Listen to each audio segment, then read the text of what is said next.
My grandmother's will stated my siblings get the house and savings. I got her recipe book. They laughed during the funeral. I opened it that night. Every recipe had a bank account number written underneath. Offshore accounts, totaling $15 million.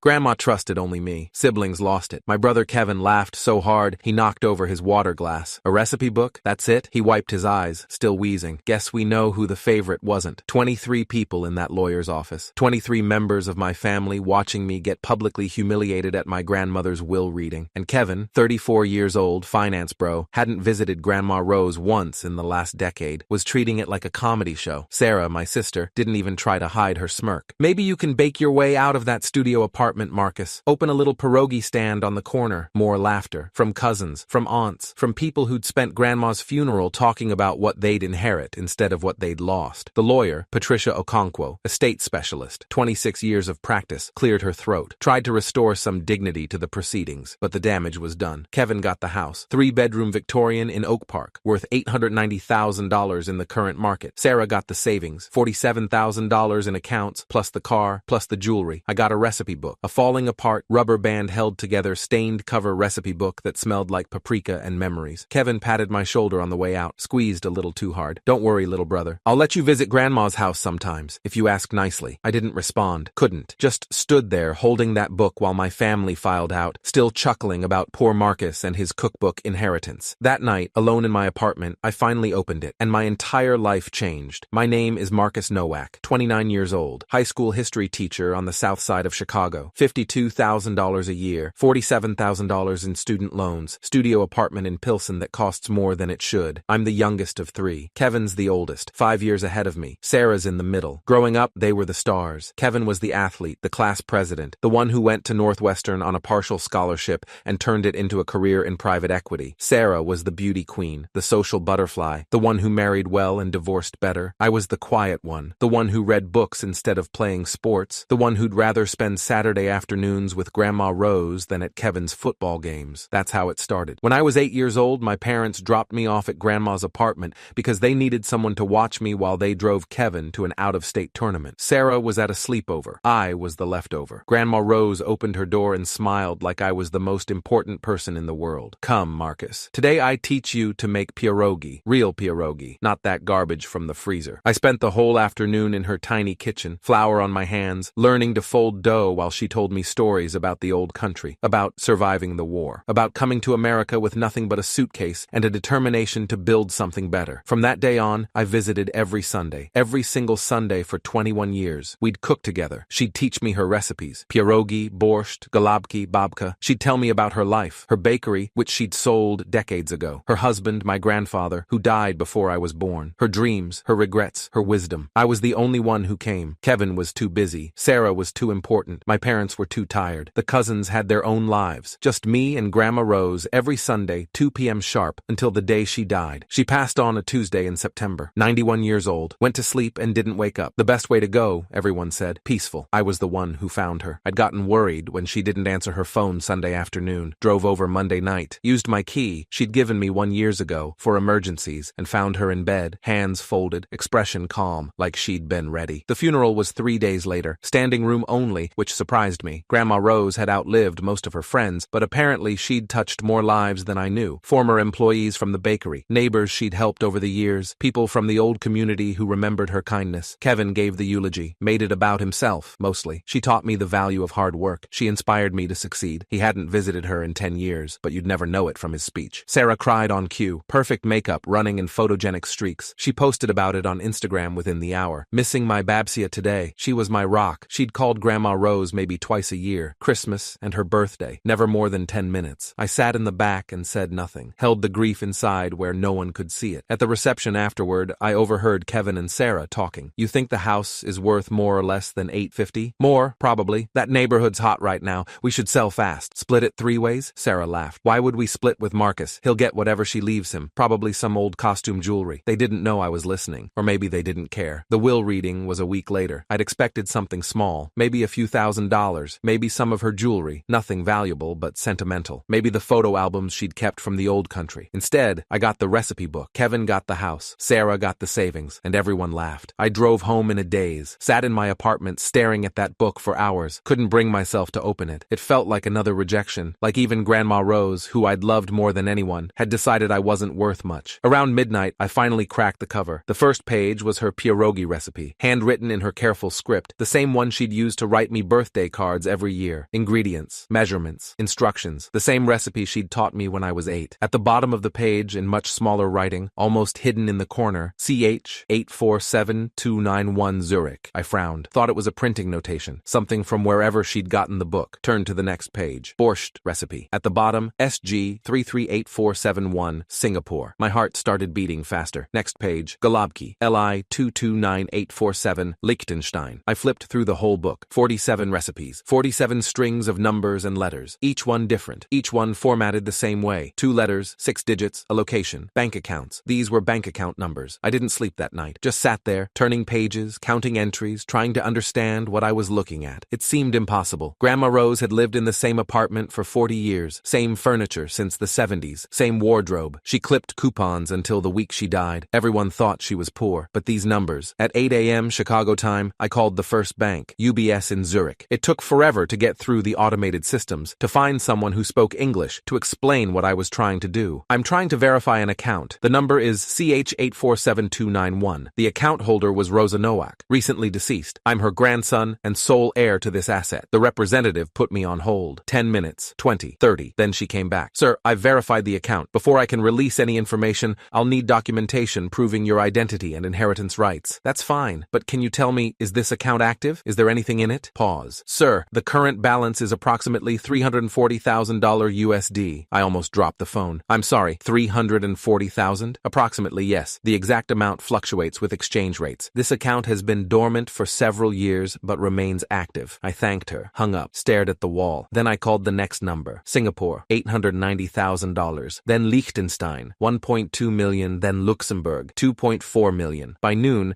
I'd made it through a quarter of the book. By evening, I'd verified every single account. 47 accounts, 47 recipes, 15.2 million total, hidden for 60 years, and left entirely to me. I found the note tucked into the back cover, folded so small it was almost invisible. The paper was old, yellowed, but the ink was clear. Grandma's handwriting, shakier than in the recipes. Written recently, I realized, within the last few years. My dearest Marcus, if you're reading this, I am gone, and you have found my secret. Good. I always knew you were the clever one. The money came from the bakery. I sold it in 1962 for what seemed like nothing at the time, $80,000, but I invested it, carefully, secretly. For 60 years, I watched it grow while I lived simply. No one knew. Not your grandfather. Not your parents. Not anyone. I could have spent it. Could have bought a big house, nice things, all the luxuries. But I learned during the war that possessions mean nothing. People take them. Governments take them. Only what is hidden stays safe, so I hid it. In places no one would think to look. In recipes, because recipes are forever. Your brother and sister will get the house and the savings. Let them have it. Let them think they won. They never visited. Not once in 10 years. They saw me as an obligation, not a grandmother. But you came. Every Sunday. For 21 years. You learned my recipes. You listened to my stories. You loved me for who I was, not for what I could give you. This is your reward, Marcus. Not because I want to punish your siblings,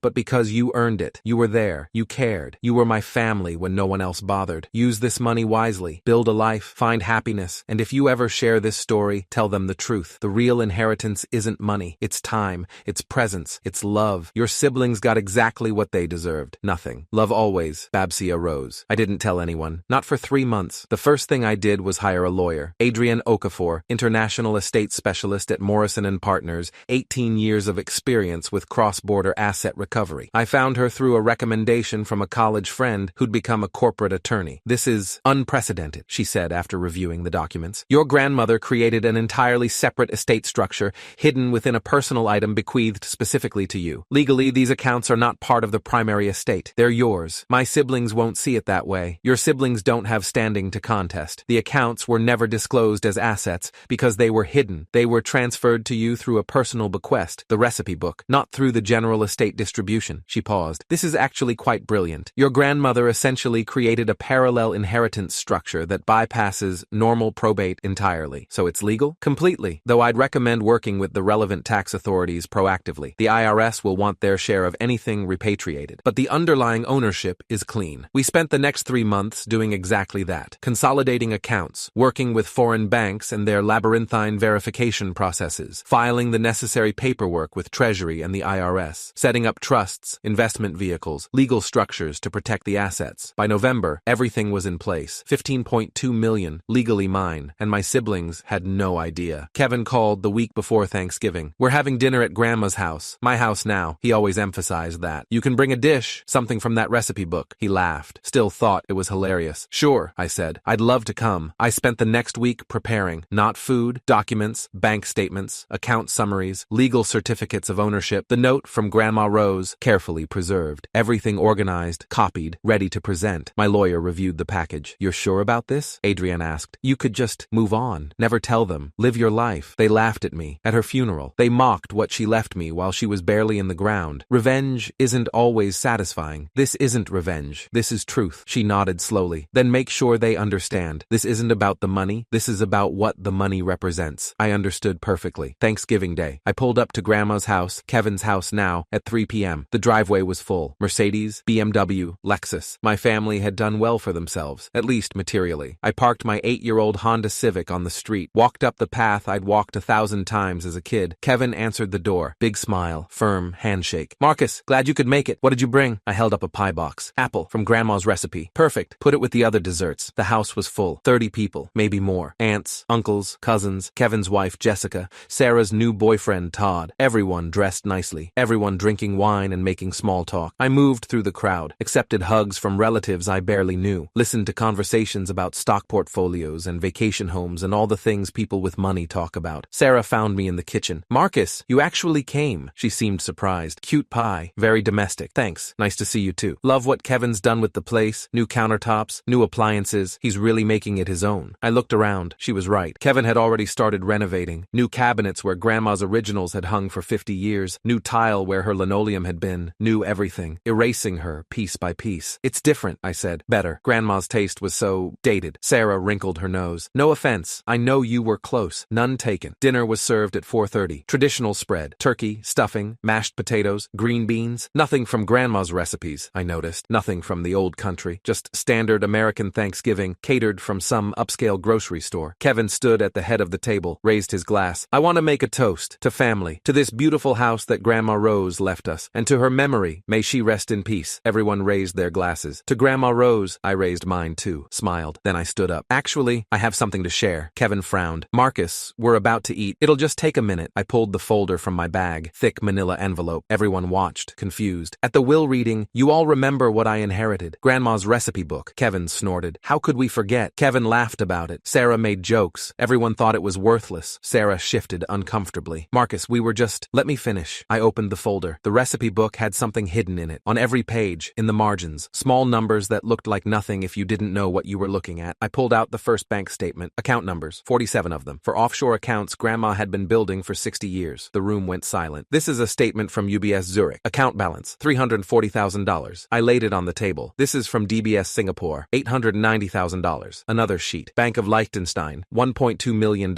And another. In total, across 47 accounts, hidden in 47 recipes, $15.2 million.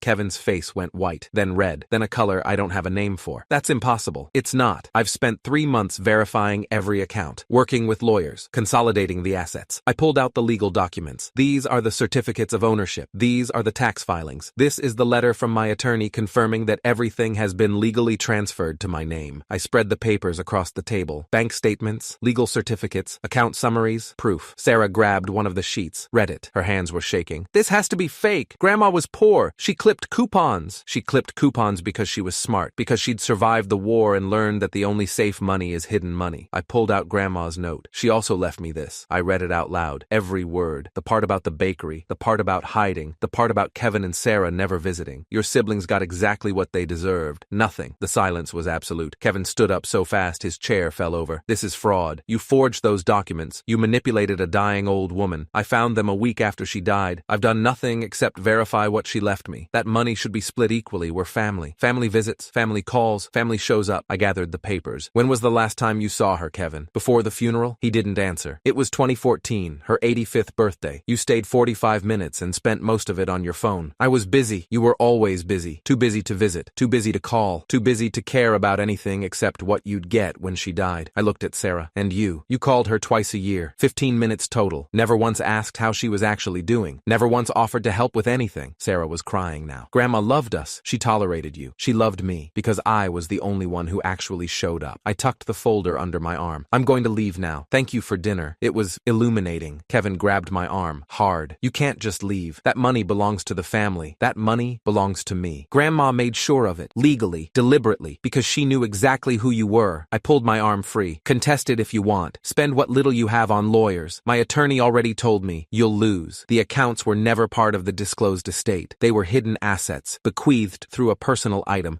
legally mine from the moment she died. I headed for the door. Kevin followed. Marcus, wait. We can work something out. Split it 3 ways. That's still $5 million each. I stopped, turned around. You laughed at me, Kevin, at her funeral while she was barely in the ground. You made jokes about my inheritance in front of the whole family.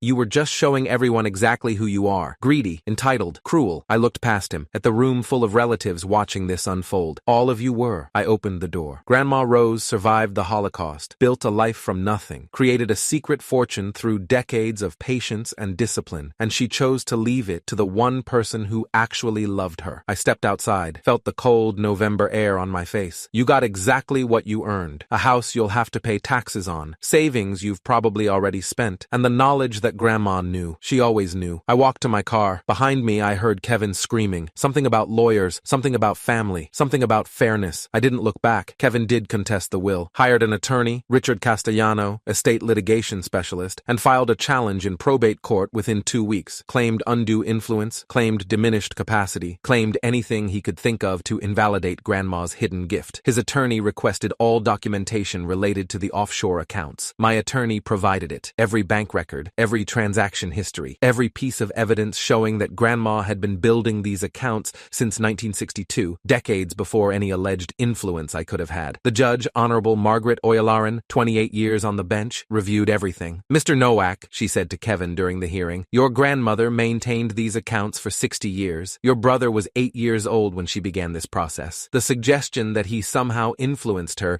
is not supported by the evidence, but the money should be part of the estate. The money was never disclosed as part of the estate because it was hidden. Hidden assets bequeathed through personal property, in this case a recipe book, are not subject to the same probate requirements as disclosed assets. She paused. Your grandmother was a very clever woman, Mr. Nowak, and she clearly wanted your brother to have this inheritance. I see no grounds to overturn her wishes. Case dismissed. Kevin spent $47,000 on legal fees, the exact amount Sarah had inherited in savings. Poetic justice, I thought. Sarah tried a different approach. She showed up at my apartment 3 months after Thanksgiving. Eyes red, makeup smeared, the whole performance. Marcus, please, I'm drowning. Todd left me. I can't afford my apartment. I don't know what to do. I'm sorry to hear that. Just a loan. $100,000. I'll pay it back. No, Marcus. Sarah, when was the last time you helped me? With anything? She didn't have an answer. When I was struggling to pay rent after college, did you offer me a loan? When I was eating ramen for 6 months because I couldn't afford groceries, did you help? I didn't know. You didn't ask. You didn't care. You were too busy with your life to notice mine. I walked to the door, opened it. I'm not giving you money. Not because I'm cruel, but because Grandma was right. You got what you earned, and you need to learn to live with that. Sarah left. We haven't spoken since. Kevin sold the house 6 months later. Couldn't afford the property taxes, the maintenance, the renovations he'd already started. Ended up selling at a loss because the market shifted. Walked away with less than $700,000 after fees and debts. Last I heard, he's still in finance, still making good money. But that house, Grandma's house, haunts him. I know because relatives tell me he brings it up constantly. How unfair it was. How I cheated him. How the system failed. He never admits the truth. He cheated himself. For 10 years, the invitation was open. Visit Grandma. Call Grandma. Be present in her life. He chose not to. The inheritance was determined long before she died. He just didn't know it. I kept the recipe book. It sits on a shelf in my new apartment. A real apartment now. 2 bedrooms in a neighborhood I actually like. I could afford a house. Could afford almost anything. But I like living simply. Grandma would appreciate that. Every Sunday, I cook one of her recipes. Pierogi, borscht, golubki, the same dishes she taught me when I was 8 years old. Flour on my hands, listening to stories about the old country. Sometimes I trace my finger over those account numbers. The secret she kept for 60 years. The trust she placed in me. $15.2 million. But that's not the real inheritance. The real inheritance was time. 21 years of Sundays. 21 years of recipes and stories and love. My siblings will never understand that. They're too busy counting what they lost to realize they never had it in the first place. I donated $5 million to Holocaust education programs last year in Grandma Rose's name. The Rosa Nowak Memorial Fund provides resources to schools and museums, helps preserve the stories of survivors, ensures that what she lived through is never forgotten. Another $2 million